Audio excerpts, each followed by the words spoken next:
Well, billions of dollars flowing into the state as part of a major economic development and infrastructure projects. That's right, but WDSU Investigates has confirmed the governor and his top economic development leader, they're asking elected officials in areas targeted for improvement to sign non-disclosure agreements.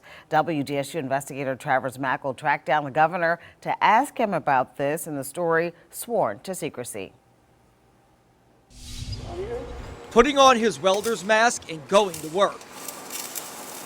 Governor Jeff Landry, quick to celebrate a $300 million tugboat project in Plaquemines Parish.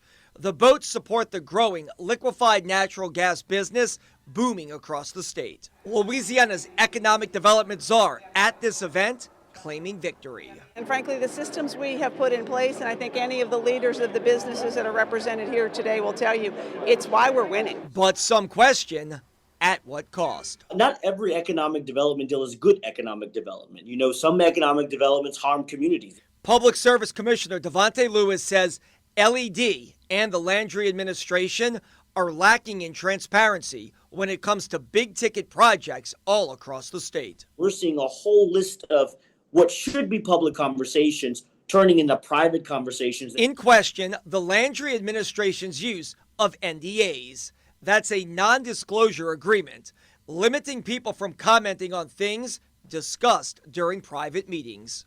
An NDA is a fundamental part to any economic development project we work on. They're driven primarily by the companies. But it's not just private businesses signing them to keep trade secrets and financial elements quiet. An LED spokesperson confirms to WDSU Investigates that more than 50 elected leaders in Louisiana have also signed them. The list includes well-known senators, state representatives, parish presidents, and sheriffs.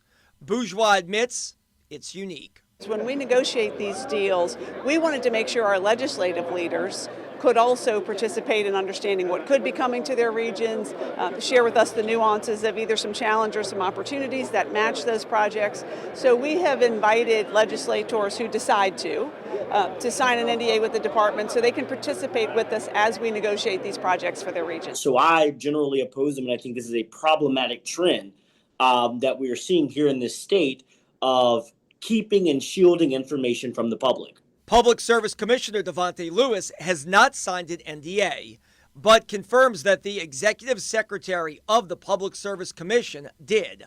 That 5-member panel of elected leaders regulates public utilities like power, water, and gas providers all across the state. In no way did he believe he was signing it on behalf of all of us.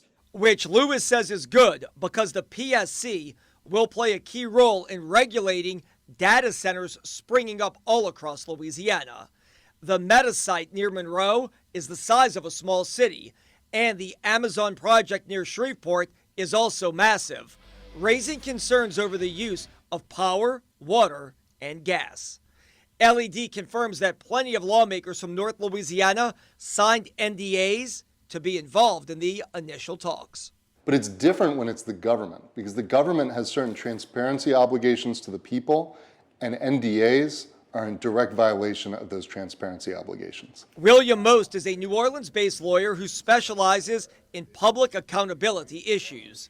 He says NDAs should not be used when taxpayer money, public property, and government funding is in play. What this is really about is hiding these projects from the little guy until after it's already done. Because what I think the government wants to do, the state government here, is make sure they get projects through without the public knowing about it until it's too late to raise any concerns. At the event in Plaquemines Parish, where the governor announced a multi-million-dollar project, he owned the decision to use NDAs across Louisiana. Look, I think it's important to know that when these projects are going on, corporations don't like to talk about their plans because that has the ability to expose to their competition what they're doing. And I think that that's an important part. It has a chilling effect on our ability to do things effectively. And guess what? It's worked. Where people's voices needs to matter most is before the deal is signed. Is this a location that people in the communities would respond to? Is this a type of economic development that communities want to see? Louisiana Economic Development hears the criticism, but doesn't appear to be changing its playbook. And I think an important component that is not talked about enough is that once a deal is announced, every element of it becomes public. None of this remains proprietary or shrouded, if you will, after the negotiations are done. Since he took office in January 2024, Governor Jeff Landry says he's brought $61 billion in economic impact to the state, leading to thousands of jobs. And when it comes to those massive data centers that we mentioned, our data team did a deep dive. Here's some more context on those. 87% are built in rural areas. The two here expected to follow that trend. Louisiana currently has 21 data centers. That puts us 33rd in the country. The state with the most, Virginia, there are over 600. Texas coming in second with over 500. Warm afternoon for us, and things are going to be a little bit warmer for us as we look toward Tuesday and Wednesday. We got to the upper 80s in many locations today. I know we were flirting with 90 in Baton Rouge earlier. Right now, we're still well into the 80s at 6:18 in the evening. We're at 86 in Baton Rouge, 85 our current temperature Bogalusa, 82 in Houma, but there is a bit of a breeze, making it feel a little more comfortable. Right now, the dew point, 68.